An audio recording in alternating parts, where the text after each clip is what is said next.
And we are live. Hello, everybody. Welcome back. I am joined by Alan Vey, the founder of Aventus, and we're going to talk about all things enterprise blockchain today. He is one of those projects that has managed to transcend both Web 2 and Web 3, has got credibility in everything from Heathrow Airport to Beatport. And we're going to go through the use cases that he sees are most interesting and most valuable, some of the projects that he's worked on before, and also probably give a special shout out to the Polkadot ecosystem along the way. Alan, how are you doing today, buddy? Hey, Anthony. Thanks for having me. Yeah, man, I'm all good. Look forward to chatting to you about the topic. Hey, likewise. Looking tanned. The Dubai life is obviously treating you well. Similar vibes out to here in Lisbon, I guess. But good to have you on the show. For those people who haven't come across you before or Aventus Network, just give us a couple of minutes just to get us started. Tell us what's Aventus about, why did you get it started, and what have you been up to? Yeah, for sure. So, I mean, Aventus has been around for a while now, but in a few different iterations. So I really started it. I was doing my master's in artificial intelligence in London at Imperial College, and that's when I founded Aventus initially. We thought we'd go after, this was in 2015, and we thought we'd go after the secondary market for ticketing. So that's what it really all started out. We launched that in 2016. Ended up building a business, FanDragon, in Los Angeles on some of the Aventus tech.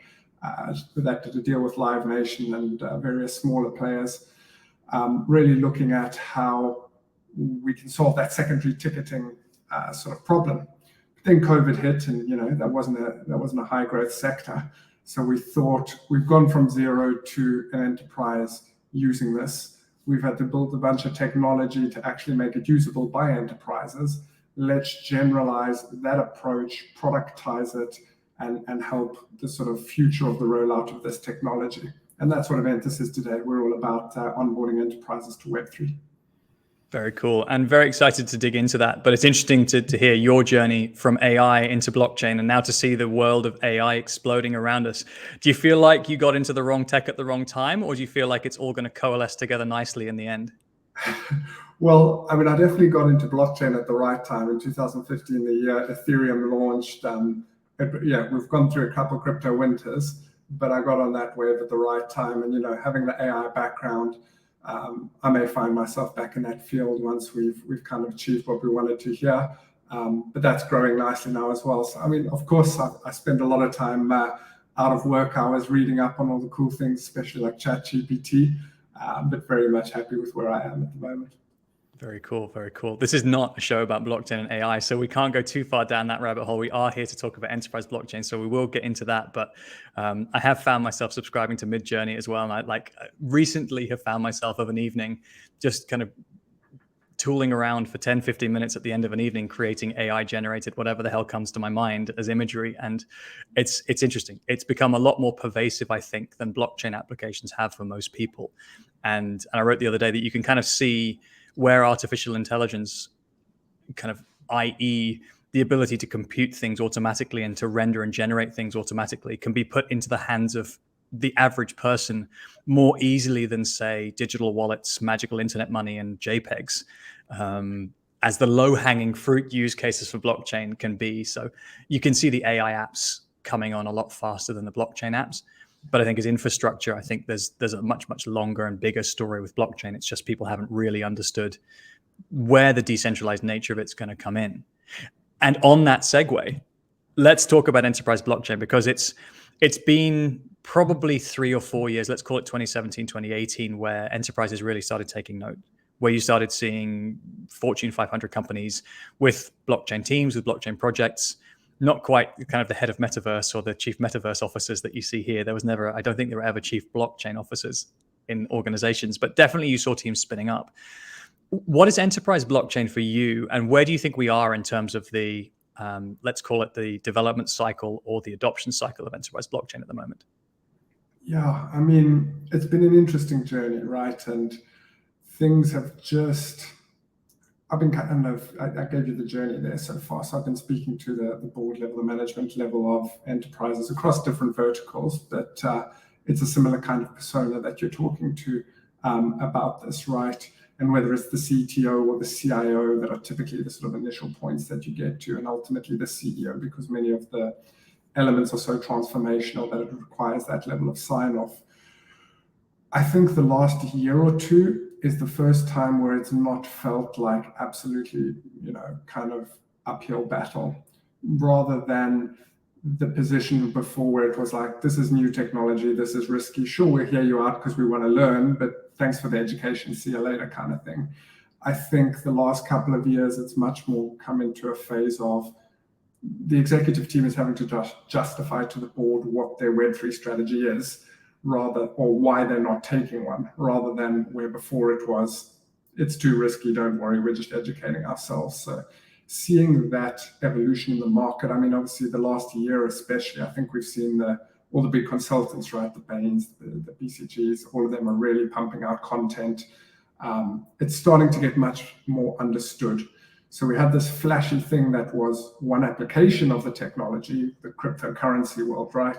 Then we had the whole flashy NFT things, but to a degree that has distorted the message or slowed down the true fundamental adoption of blockchain because of the scams, because of the bad press that has come out of those and the subsequent crashes.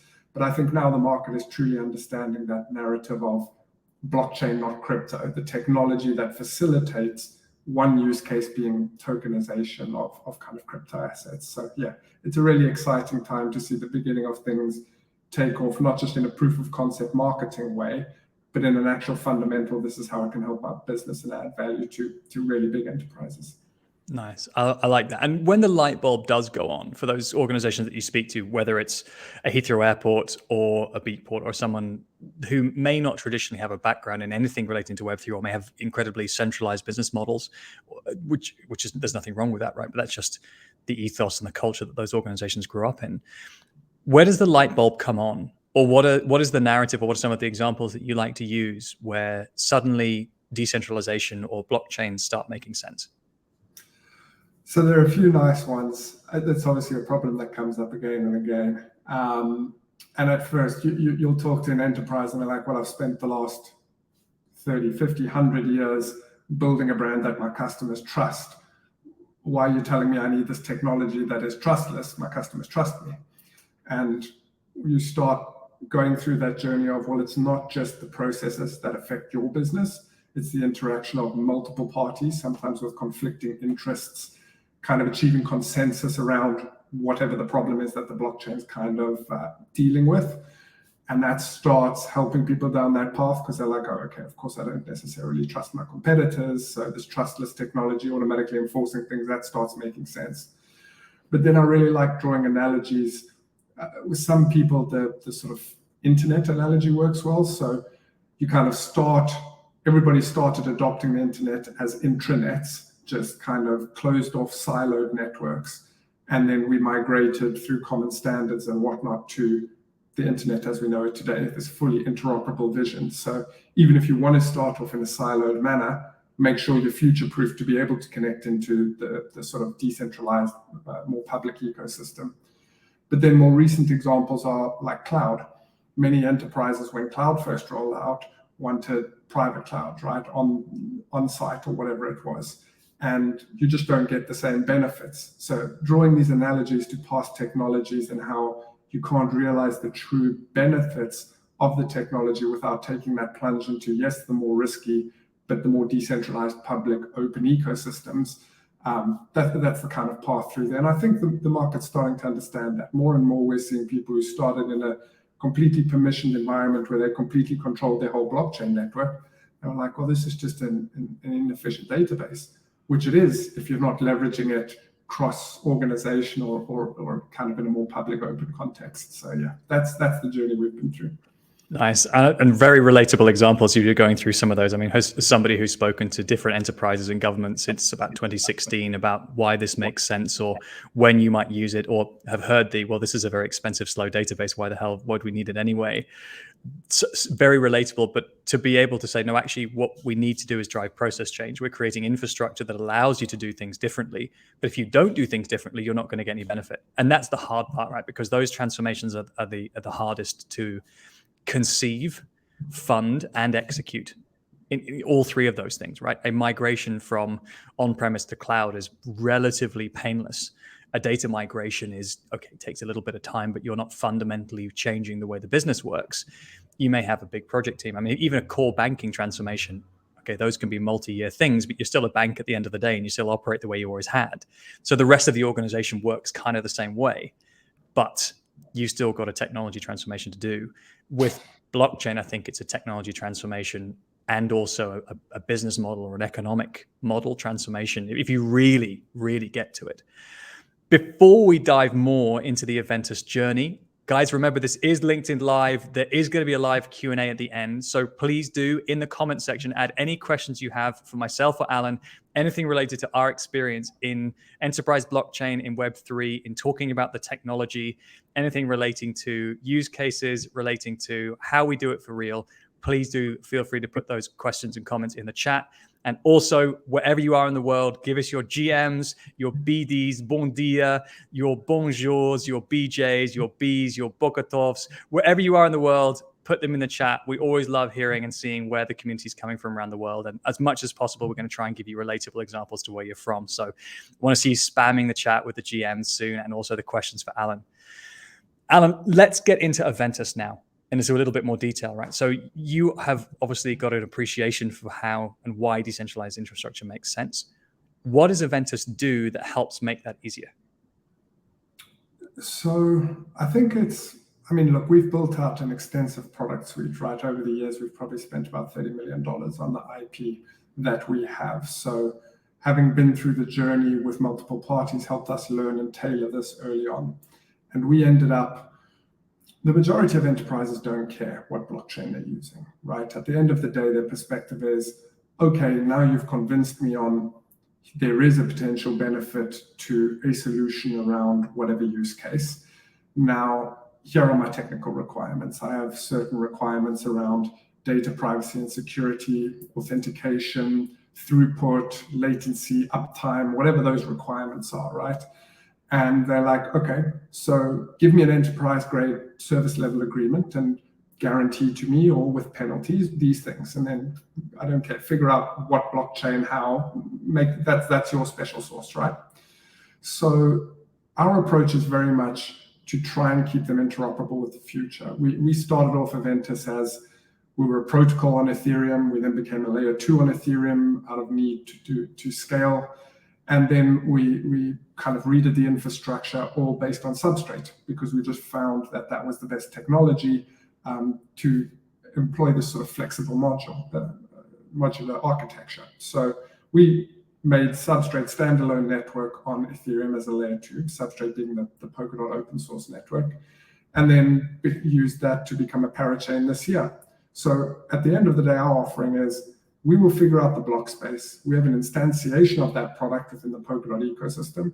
We can build you your standalone network that you can migrate into a public ecosystem in the future, via Polkadot or via bridging into Ethereum or other Ethereum-like ecosystems. And then you've got all the kind of bells and whistles around that, right? So whether it's load balanced APIs to give a very simple abstraction, enterprise software is always built in layers. So giving that kind of top user-friendly layer that they're used to, data access and retrieval, monitoring tools, automatic deployment, disaster recovery, all of the things that are not the most sexy, but really, really fundamentally important to build solid applications. And then white label NFT marketplaces or other core applications. So that full suite, and really keeping things agnostic to the biggest degree of any maximalism towards Bitcoin or Ethereum or whatever. We try and be inclusive of anything in delivering that enterprise SLA. It just so happens that the Polkadot open source software for us was the best, and that's why we're quite firmly in that ecosystem. And we'll get into that in a minute without being too partisan. Obviously, we're both two people who appreciate Polkadot. But Michael's chimed in with a comment here on the live saying, blockchain will be measured as an enterprise success when it becomes boring infrastructure. And that's kind of mirroring exactly what you've just said there, right? There are a number of technology capabilities that enterprises need to be able to rely on keeping their business alive on technology. What I think was interesting, as you described it there, is that you've got Ethereum, which is probably the largest ecosystem. I mean, that's debatable and how you measure it, but the largest ecosystem in terms of projects, maybe in terms of liquidity or capital that can be deployed, in terms of people building. So being on Ethereum makes a ton of sense. but then also having a view to say, actually, we like Substrate. Let's kind of break that one down for a minute, because for those people who haven't spent as much time thinking about why there are multiple blockchains, why there are app chains or parachains that do specific things and have specific performance, I suspect you guys are probably ahead of most on the curve in terms of understanding that that's important. But for those people who haven't thought about multi-chain and who don't know what Substrate is, just help break that down just for a second as to why that's important. Yeah, so I would go back to that analogy of the internet and how it rolled out, right? Even today, in today's blockchain world, we have these siloed ecosystems that only somewhat talk to each other, right? So it's kind of like the intranets, and we need those common standards that connect everything up into the internet. And anybody who wants to realize maximal value within whatever use case they're deploying wants to pull on the biggest community, whether that's of developers or of potential purchasers of whatever they're selling. So architectures that can securely facilitate that multi-chain vision is important to any use case. It future-proofs you to maybe this blockchain, that blockchain wins. But if you've got that sort of multi cross-chain architecture, that's a really solid fundamental to build on. Now, Substrate is obviously built by the people who built one of the major clients for Ethereum. So one of the major ways you kind of access Ethereum as a validator these days, whatever miner back in the day. And through their learnings, essentially, they found a better way of structuring how you interact with blockchains and separating the business logic from the blockchain logic. And in my mind, that's basically what Substrate and the Polkadot ecosystem has done. There are others like Cosmos that have done interesting things as well.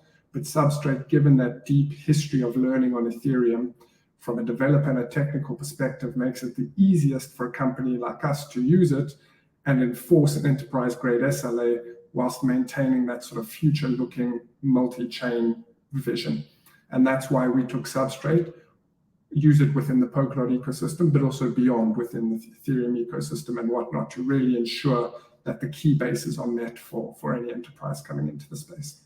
Nice. And that's important, I think, for a few reasons. I mean, firstly, you've said Substrate as a framework for developing blockchain code base and blockchain applications can connect out to Ethereum, can connect into Polkadot, and can connect into other ecosystems as well. So it's a framework that's open source and free, thing one, right? So it's Apache 2 license for most of the code, so anybody can use it, whatever it is, it's there and available.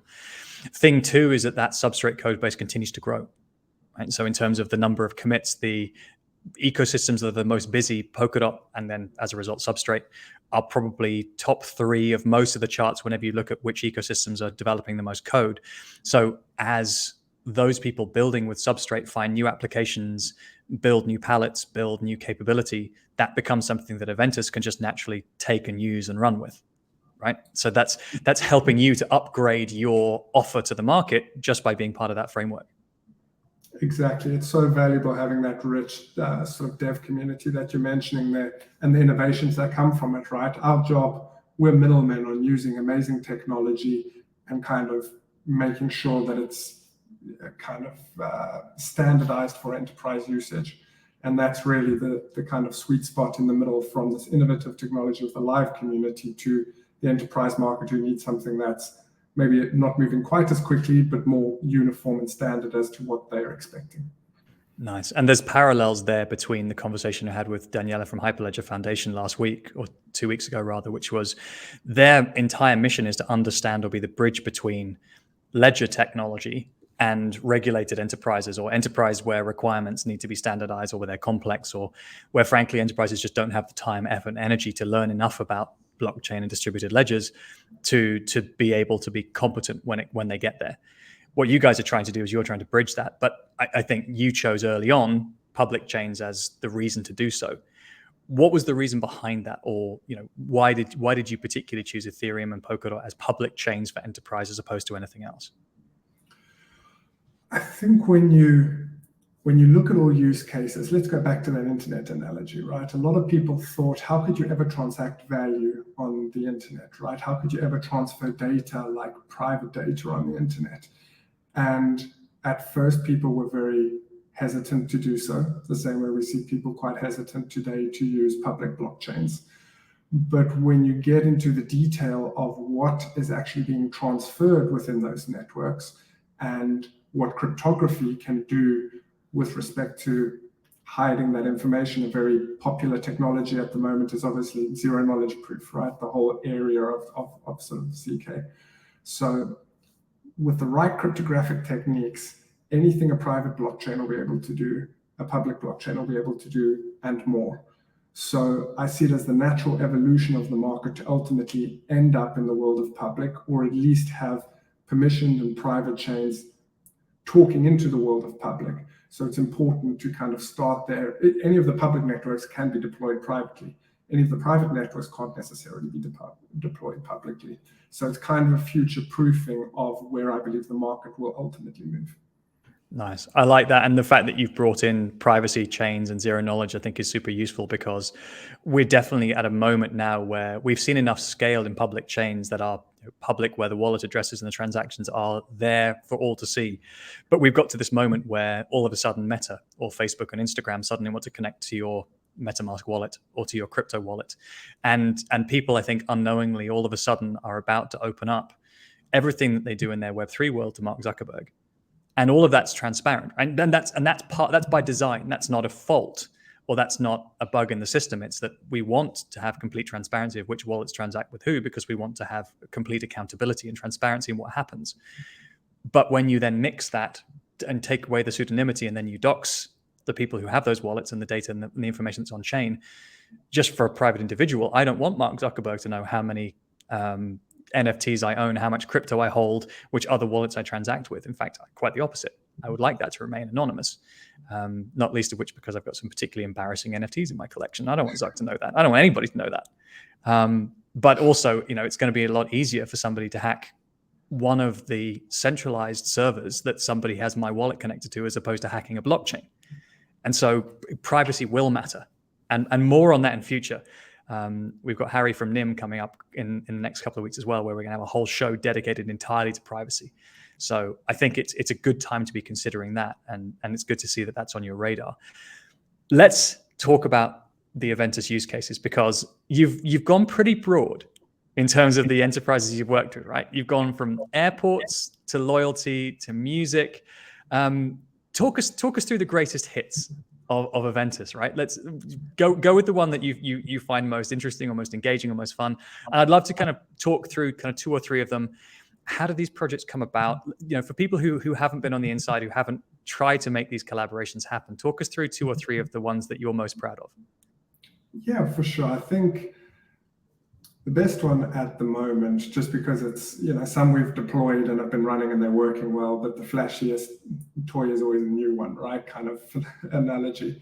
So this supply chain use case at Heathrow Airport is one that's really interesting. So looking at essentially the problem that we are addressing is at any point 5 to 10% of these cargo pods, ULD, uniform load devices, are missing.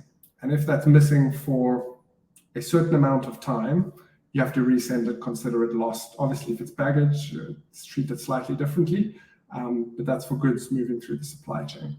So in a world post-COVID as well, with new restrictions, sort of macroeconomic inflation due to some of the increased processes that have to happen in the supply chain as well as things move about, there's so much complexity at airports. The delays are more than ever.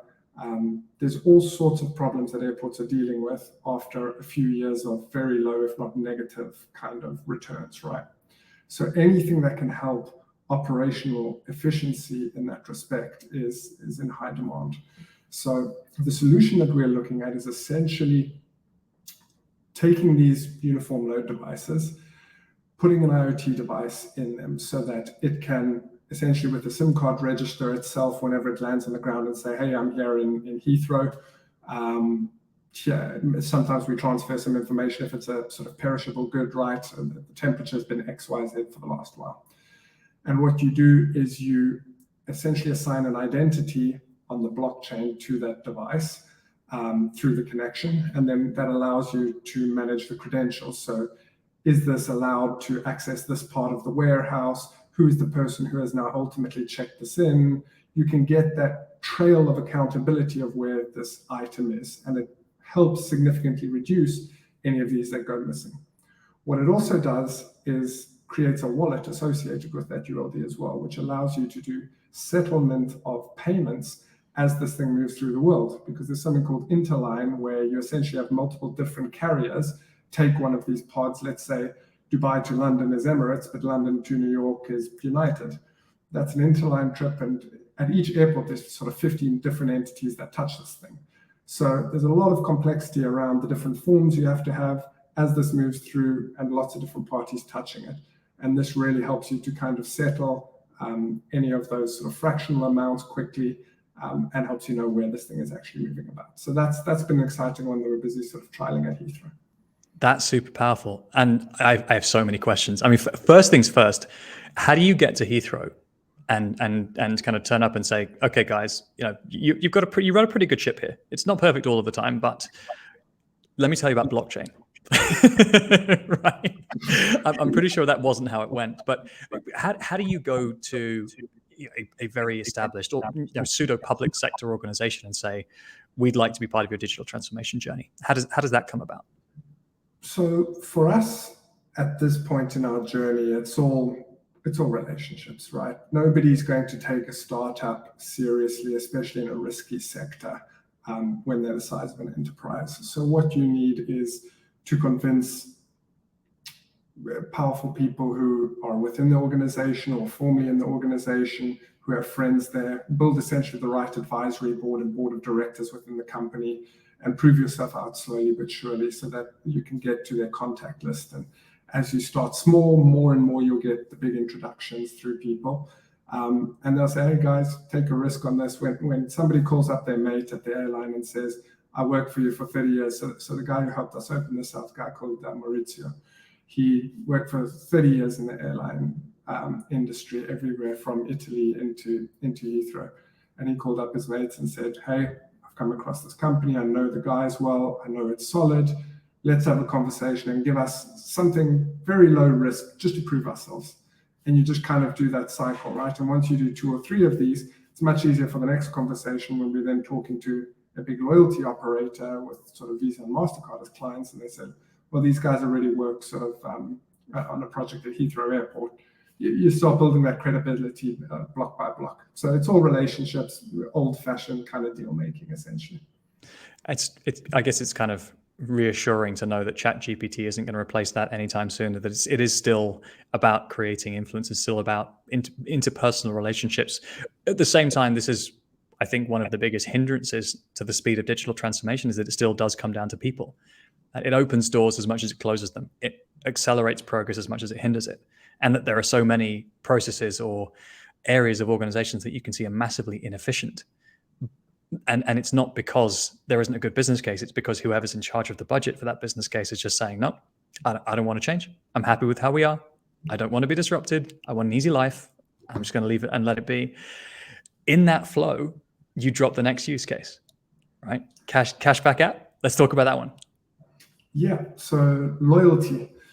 What we did in this use case, so for all of these, we're B2B, right? We're the infrastructure underneath that's facilitating this transformation. That's why we can do such diverse use cases, because from our perspective, we're moving around fungible or non-fungible tokens with some data associated with them. And they use some of our different parts of our infrastructure. So for this one, the problem was, so the model of cashback, right, is I, as a consumer, register my credit card with some provider because I shop in the participating merchants and I want to get my 3 to 5% back. And a merchant registers with a cashback provider because they have a big user base. And whilst I'll be selling for a slightly lower margin, I'll get more sales ultimately, right? So that's the kind of economics of this. And that guy in the middle sits and essentially bills merchants on a periodic basis and gives that cash to the customers. And what they need to do is integrate with all the financial institutions, the Visas, the MasterCards, so that they can watch these transactions and know when they need to be billing merchants and what the customers owed. So in that process, there are 2 sides of this that can be enhanced with blockchain. On the customer side, there's great benefit to the user experience. What you can do With blockchain, this is the kind of microtransactions point of blockchain. So because you can settle almost instantly, the minute I buy something, I get my digital representation of my cashback. That's quick settlement for the customer, which they can re-spend immediately within that closed economy. So much better user experience. I don't have to wait until I have $100 and I cash it out to my bank account. Immediately, I can re-spend my points and I get given my points immediately. So that's great for customer acquisition. On the merchant side, the benefit is even greater. By creating this closed economy, it's called closed payments economy, and restructuring what you think of as this loyalty point, you're really representing negative value. So it's very efficient from a tax perspective. It's a discount voucher in digital format, transacting in this closed economy. And it allows the merchants to essentially collateralize these loyalty points against their inventory, the promise of reacceptance of any point they issued out, which means you're no longer carrying around the same debt on the balance sheet. So on average across this ecosystem, we've been able to increase net margins by 25% and reduce balance sheet debt by 80%, just by restructuring what this loyalty point looks like. That's huge. And this is the mundane side of the financial business case that a lot of people don't see. Above and beyond anything, right? The settlement and reconciliation, or just let's park that one for a second. Just the bureaucracy of loyalty in the US alone, I think, is a multi-billion-dollar, if not trillion-dollar business.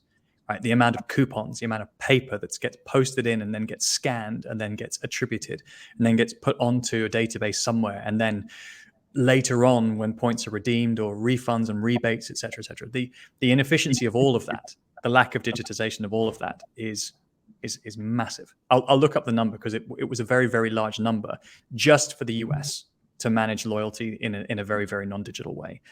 That's the admin part of it. The financing part of it, I find super interesting.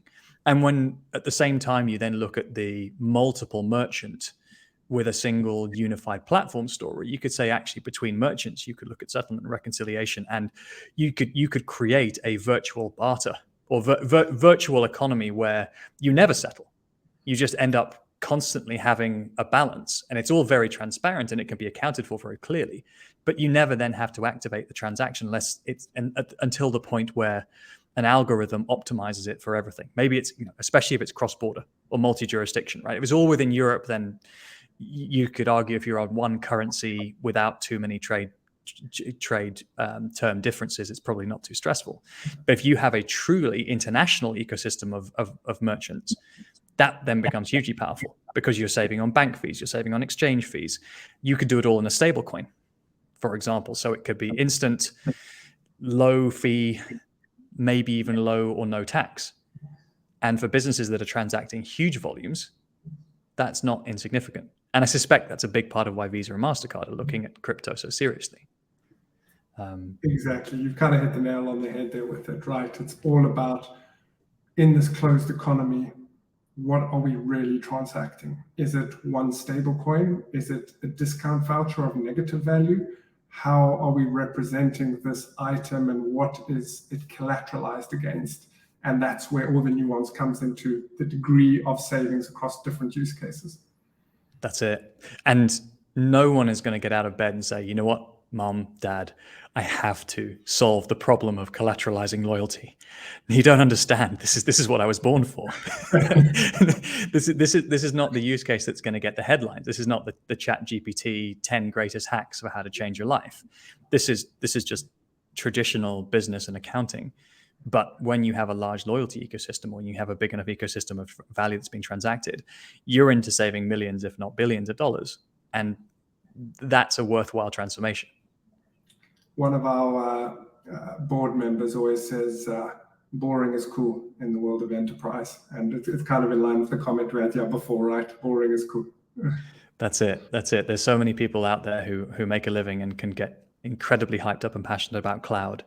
Why not the same about blockchain, right? When it's just putting the data in a different place and making sure that it's accessible. When people can make entire livelihoods from that, I feel like we've still got room to grow. Let's talk about music. An example that's very close to my heart, because I've seen the misrepresentation of why blockchain and tokenization can be valuable to music as an industry, to artists as individuals, to the multiple different parties that work in the music industry. You guys are working with Beatport, right? Tell us how that came about.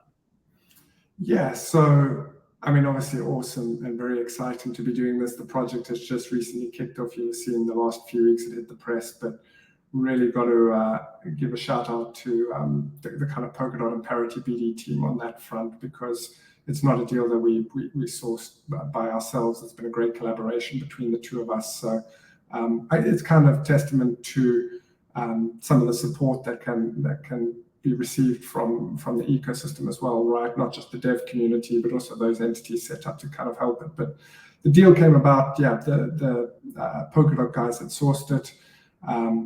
They needed a partner to help actually deliver the technology itself, which we were able to put our best foot forward and convince Beatport we were the guys for them. And it's all about setting up an NFT marketplace for their music. So they've obviously got, I think it's something like 50 million users, over 100,000 artist labels, and some really big artists. So they're going to be starting from medium to sort of massive artists as this rollout happens. Now, it's not completely, I can't share in depth what the roadmap is going to be, but you can think of the general use cases we've seen in music that have been very popular, right, around digital fan club and engagement, different ways that you can represent the rights around music, and obviously the distribution of royalties that are associated with that. So some of that will be touched on within this project as well. Why don't I just run down the things I think you're going to build, and you can just kind of smile or not when I'm right. Let's not do that. But I think back to you've started in the right place, I think, because whether we like it or not, the oligopoly of the music industry is unlikely to be disrupted anytime soon. But there are digital transformations where blockchain makes sense. So those people who are out there 2017 saying that NFTs will fundamentally flip the economics of the music industry and every artist will be their own label and so on and so forth, that's technically feasible, but commercially unlikely in terms of the capital required, the network required, that it's still a people and deals business in a lot of cases. That's just probably more than most artists will be able to take off their own back. But there are platforms and there is infrastructure that can make this work. Even looking at the Rihanna tokenized, or this is how the headline went, is that Rihanna has tokenized one of her songs that people will get royalties for. Every time that song gets played, people are going to be making money from their NFT. The reality is actually Rihanna's management company sold a portion of the rights to the song to a third party. That third party then decided to create a token, and in doing so, an unregistered security, and may have presented some legal difficulties for any customers that hold those NFTs in the United States, let alone any other jurisdiction alone. That is definitely not the way that I think we would like to see NFTs and tokenization and blockchains used to help genuinely solve growth challenges, create new business opportunities, drive out inefficiencies. That for me probably felt a little bit more like making a quick buck. And the press coverage around it was all in that same category, I think. So that's very much not where you guys are going. Yeah. I mean, you saw obviously OpenSea, I think, decided very early on to delist that Rihanna NFT. There's a lot of drama around it. And I think anywhere where you're going to try and tie a revenue stream to an NFT becomes quite difficult territory, right? And there's so many great use cases, especially around fan engagement and digital fan club, that don't even nearly encroach on that space. And that's an area that I would definitely like to spend a lot more time in. Yeah, and then the opportunity that I think is clear for those people who spend a little bit of time in NFT communities, that other enterprises or other sectors are starting now to dip their toes in the water with, is the idea of token gated communities, or communities where tokens mean things. So it is adjacent to loyalty, but it's also creation of digital content, it's creation of digital artifacts, it's monetizing proximity to artists. That sounds a little bit creepy at first look, but at the same time, it's probably, if you're trying to desensitize it, it's creating new ways for people who are passionate about content creators to get closer to content creators, or new ways for content creators to express their creativity in ways that people will consume. It's not Exactly. capitalism on steroids, but it's just allowing new avenues to blossom, I think. Exactly, and allow greater fan engagement or participation, right? Giving that feeling of ownership or of your voice being heard to a degree, where you have these communities where you can give your community feedback, you can vote on things. There's so many exciting ways that you can engage a community in a dynamic manner, because you can create triggers of certain things unlocking based on digital sort of milestones. So there's so many great ways in which you can kind of align the, not just the economic incentive, but that sort of feeling of ownership. You see with a lot of these digital streaming services, a new song drops and someone's like first comment or second comment, you always get those first few as a song drops. And it's that idea of being a super fan, being in early and having a say in that community with your kind of badge of approval from it. So yeah, lots of cool things can be done. Yeah, put more simply, it's how do I identify and reward those who've been with us the longest?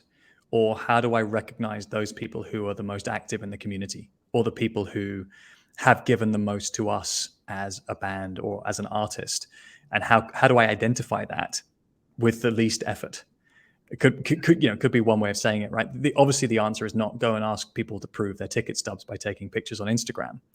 This is creating infrastructure to allow people to digitize, manage, incentivize, reward, and provide truth and trust in the data of the fan base. And that goes beyond music, above and beyond then creating digital things that people can buy and then maybe trade in the future, creating new economic models for people to, or for the artists to gain royalties when those other new digital items that aren't necessarily music are sold and flipped. So there's another form of annuity revenue, another form of royalty revenue for artists and content creators that isn't just the traditional one. Also, that those channels are digitally intermediated as opposed to by others who take their cut. So there's more profitability through those channels. Are you smiling yet? Because I haven't figured out whether I'm on the money yet as to what you guys are going to build. But these are the conversations, or these are the examples that I think we need to give to people, because most people's reference is the Rihanna story, and frankly, I don't think that's helpful. Yeah, it's so true. And really seeing how you can blend that physical and the digital experience. That's one more hint that I'd drop as well. Really how you can be at a concert and both before, during, and after the event, maximize your engagement with that artist and that community. There's very fun ways in which engagement can happen across that time. And that's the point, right? It's engagement or doing meaningful things with the data or the proofs that are in there. It's not about replacing an email ticket with a crypto ticket, because that really you haven't helped that. You haven't done anything there. You're pulling out a MetaMask wallet as opposed to pulling out your email inbox or a picture from your photo reel that shows you have the QR code to get you in. That's not real transformation. That's just moving the channel on the phone somewhere. That's a really great point when it comes to the ticketing of these things, right? I see NFTs as tickets almost as the user acquisition strategy for the wallet, because if you give people a different means and some kind of reward for claiming it via wallet rather than via email, you then have access to unload the better content and engagement that comes with being wallet enabled in one of these communities. So it's a user acquisition strategy. It's not the end all and be all of some kind of new means of interacting with access control. 100%. And then also we probably go a layer beyond that in terms of if you don't just look at those tickets existing within the environment of the one artist, but artists collaborating with other artists or labels collaborating with other labels, you start building out the new places that those proofs can have value. But that's gonna run us out of time if we start going down that road as well. But suffice it to say, shout to you guys for unlocking or starting to unlock that, and interested to hear those stories as they come out. Do please keep sharing with us. Shout to Polkadot, shout to Parity, shout to Omar and the whole team working hard on those sorts of deals. And also that kind of demonstrates the power of the kind of parachain, multi-chain world where there's a technology that makes sense. you know that there's infrastructure that the teams want to use, but you need something like an Aventus network that can do the bridging between the enterprise tech and the blockchain tech. It's not enough that you can just take Polkadot and Substrate and then just plug it into Beatport and everything works. The hard work gets done when Alan and the team kind of roll up. So shout to you guys for making that happen. Excited to follow it. We're nearly at the Q&A, guys. So please do, if you have any questions on what you've heard today or any questions for Alan about the work he's done, about doing blockchain for Heathrow Airport, for cashback apps, for music, please do ask your questions now, and we'll try and get through as many of them as we can. Already seeing loads of questions flooding in. Let's address the elephant in the room, Alan, because this is one of the ones that in some of the projects I've worked on in the past with IBM or Deloitte, where you start getting into some slightly tricky territory, is the topic of crypto. Not necessarily, people saying, oh, blockchain is Bitcoin, that's not for us, but crypto, cryptocurrencies, digital wallets, treasury, et cetera, et cetera. What's your experience of enterprises' reactions to crypto, and how do you get past any kind of initial kind of unease about the term or the tech? I would say 99% of the time still today, we don't want it. We can't, so many of the conversations have gone, for example, we've got some validators, people who sort of process transactions on the Aventus network, and it's kind of in a nominated proof of stake model, which means that entities, enterprises or whatnot need to be nominated to join, and they go through a process. Now, many of the enterprises will say, okay, just give me a managed service offering where you set up the tech and we'll help validate, but we don't really want the token side of this. Like, sure, it can sit there in the account, but tech is not typically an area within the enterprise that is revenue generating. So they don't even know really how to deal with that component. If they do want to have the tokens, it's suddenly like, what, now tech makes money somehow? And we've got this asset that, in some of these networks, the assets have exploded in value, and then they've gone from like a few $1,000s to a few $100,000, and they're suddenly like, what's this happening here in the tech department of some kind of token? So that whole thing is a compliance nightmare, a regulatory nightmare. The more the world kind of, especially the US recently, has been a little negative around this, to put it lightly. It just means that they don't really want to touch it. They're like, great, let's realize the benefit, but we don't want to own these tokens. Yeah, it's not, you can't kind of have it, your cake and eat it. There is a new world of compliance, finance and accounting, treasury management, and also ecosystem engagement that you have to be all in on all of those things, or at least you can't half-ass any of those things and still get the benefits of any upside from the economic models. And I've seen the entire business models of blockchain projects fall over because the amount of transformation that needed to be done in treasury teams in more than one jurisdiction meant that actually you need to hire a new headcount in 3 or 4 different countries to make this make sense. You have to modify ERP systems or finance systems that for low value use cases, that's a killer. Right? If this isn't part of the longer term roadmap for your finance function and the capabilities that you need to have in the back office, it's probably not going to fly. And so my experience of that is it kind of cuts both ways. You've either got to have a CFO or a CEO or somebody leading an organization or a business unit that understands this is core, and as a result must be part of the transformation roadmap, whether we like it or not, or you're probably not going to get it done. Have you had those moments where you thought everything was all good and settled, and then all of a sudden, oh, crypto? No, sorry, guys. So what we do is, in many of the sales, half the time we don't even necessarily mention blockchain. The first pitches are all, here's the value and here is the solution, right? And when they're like, okay, but like, why? What's the edge? How come has this not been presented to us before? It's like, well, it's built on completely different fundamental technology.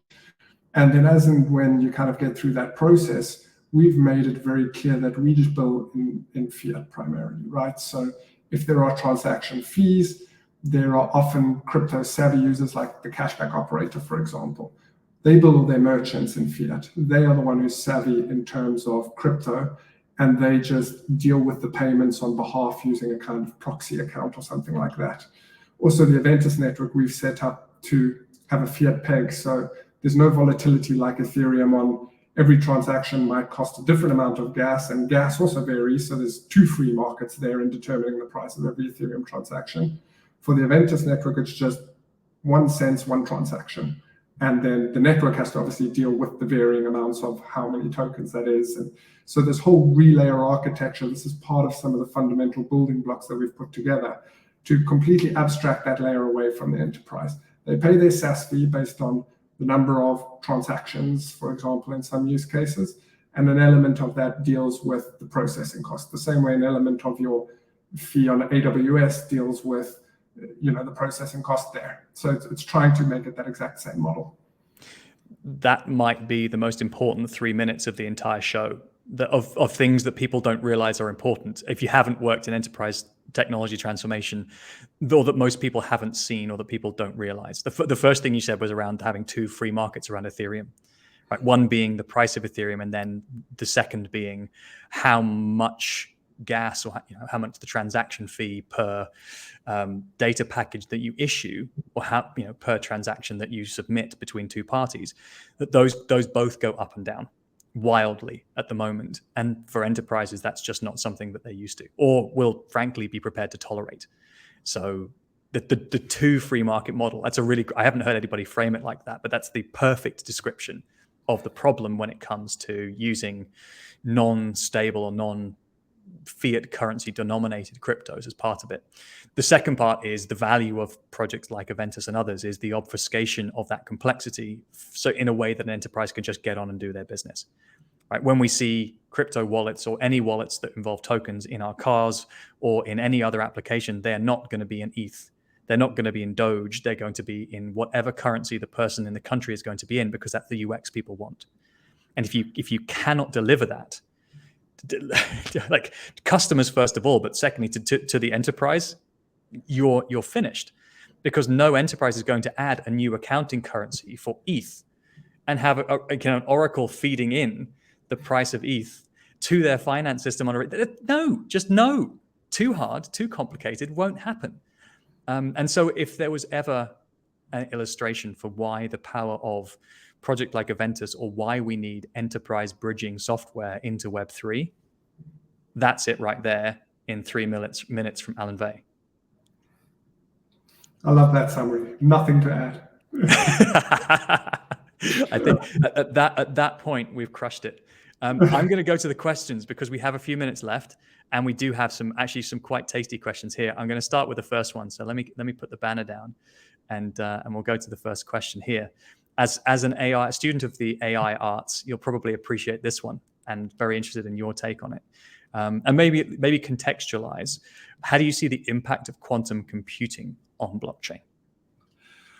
Well, yeah, I mean, this gets quite technical, but around some of the fundamentals, the elliptic curve cryptography, right, that secures these systems. Essentially, all of these systems are secured by what's called the discrete logarithm, or the inverse discrete logarithm problem. So technical way of saying quantum computing solves those problems much better than our typical computers do, which means there is a good chance that quantum computing renders some of the elliptic curve key schemes that secure these systems as no longer secure.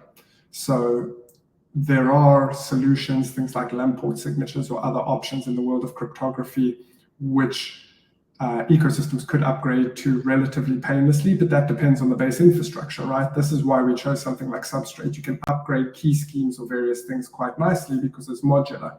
If you've built a system like Bitcoin, for example, would be much, much harder to upgrade in that respect. Not that it's impossible, it's just harder with all the sort of more legacy technology, right? So yes, it's a concern for the industry. There are solutions. It will just depend how easy it is for different ecosystems to adopt them, and it will bring some of them down. Love that. And I mean, the other thing is that most people assume that it's only the bad guys that get access to quantum, whereas in reality, cryptographers who are looking to build new curves or new consensus models, there are any number of blockchain teams out there already who have claimed to have post-quantum cryptography or post-quantum cryptographic methods. So if you're legacy and non-pluggable consensus or non-forkless upgradable, it's going to be harder work, not impossible, but harder. the community have definitely pegged you and really want to bring out your AI background in the questions we're getting today. Another one from Michael, who always brings good questions. ChatGPT and its cohort are currently able to analyze volumes of Web3 DLT traffic for anomalies and trends. How long until generative AI tools are available alongside blockchains? Do you see value for AI and blockchain running alongside each other? So definitely, right? I mean, there's so many different subcategories of AI, and especially within the field of machine learning, whether it's generative or kind of training against training against labeled data, right? So blockchain has given a great open set of data against which we can train models. And the thing I really love in AI now with this world of generative, I know we didn't touch on it much before, but having a generative model and then a kind of classification model and using them against each other to train themselves, right? So we've built a lot of these sort of classification models. Now this world of generative is exploding, and you can keep generating until you can fool the classification models. So blockchain has created a great data set against which we can train these models. And whether it's financial predictions, there's complete, transparent, and perfect information around the financial flows. So we were talking before about the two free markets on Ethereum, right? I think using some of these models, you could see very interesting ways of trying to predict the pricing of what the Ethereum network might be. That's an example use case that's very relevant to our conversation here. And more people, I mean, the VC world loves hot topics. So say Web3 and AI, and even easier to raise money, right? Well, not so easy at the moment, but easier to raise money. So yes, I think a lot of people are going to be saying that, but like always, there's only a few use cases where it really, really will resonate. I like that one. The other one that I've been kind of spending time through thinking and kind of manifesting lately is the ability to use blockchains as trust anchors for outputs or content or anything that's generated by an AI, in terms of then being able to have a verified proof of either that it was AI generated or the data under which it was that fed the model, and also the attestation from the AI to say, I'm an AI, but don't worry, this is the data I've used, and here's the proof, and so on. In which case, that point, I think AI could love blockchain. But the analogy that I use is in that model, AI will love blockchain in the same way a dog loves a leash, right? It's not something necessarily that you love, but without the leash, you don't get the walkies. So so let's see whether that plays out. I think a good example as well there, just quickly, is the field of synthetic data, where you're taking a data set, because for privacy, it's very important, right? Synthetic data done in the right way, you can generate the same statistical insights without releasing the data. So this is amazing for like medical data, for example. So an area where you can prove, maybe through a zero knowledge or something anchored in the blockchain, that you have used real medical data, but you've created this synthetic data which other algorithms can then train on. That's a really hot field. Love that. That's a really good one. We have probably time for one last question, and then we'll be at time. And surprise, surprise, it's another AI question. Alan, the guys have got you completely pegged today. Or either that, or you've so completely explained the world of enterprise blockchain that the guys just have no interest in hearing about that as well. Is there an opportunity for Web3 companies to help validate the truth of source data, documents, etc., that the generative AI tools are being trained on? If so, which Web3 companies are thinking or working on that? I feel like this may be a foreshadowing the conversation we just had, but anything more to build on that? So I don't know of specific companies that are very successfully doing this, right? There are a lot of startups that are trying to start playing with this, and you'll want to anchor in the biggest ecosystems because you can get the best trust guarantees and security guarantees. So I expect most of this activity will start on Ethereum. But to the question before, yes, the blockchain can help, and I think specifically the area of zero knowledge, right? If you can prove that you have used data without exposing that data, that's basically the premise of what a zero knowledge proof is. And then you can generate certain insights from that data, proving that it came from the original data, and all of this gets anchored and logged as a sort of record-keeping audit trail on the blockchain. Yes, that's a great use case for this. So very much so, but I'm not well researched enough on who's killing it in that space. No worries. I know that guys at Ocean Protocol are doing a lot around data marketplaces and being able to tokenize data sets to be able to get greater monetization on microtransactions of real-time data or niche data packets that make sense. But I think also that big data set model I think is interesting as a digital transformation domain. I suspect there may be challenge there because probably today guys are just doing it and getting away with it. And so, that we've got away with it so far and that, we still can is not necessarily the greatest business case for digital transformation, but maybe we'll see. Alan, thank you so much for joining us today. Some absolutely incredible alpha, not just on enterprise blockchain, but on the process of engaging and doing business development in enterprise blockchain around Substrate, around the two free market model around Ethereum, and also around AI. We came here for the blockchain, but we got AI for free. So thank you so much. Shout to you, shout to the Aventus team. Thanks so much for coming on the show, and we'll see you again soon. Thanks for having me, Anthony. Great chatting to you, man. As always. Speak to you soon. Bye-bye.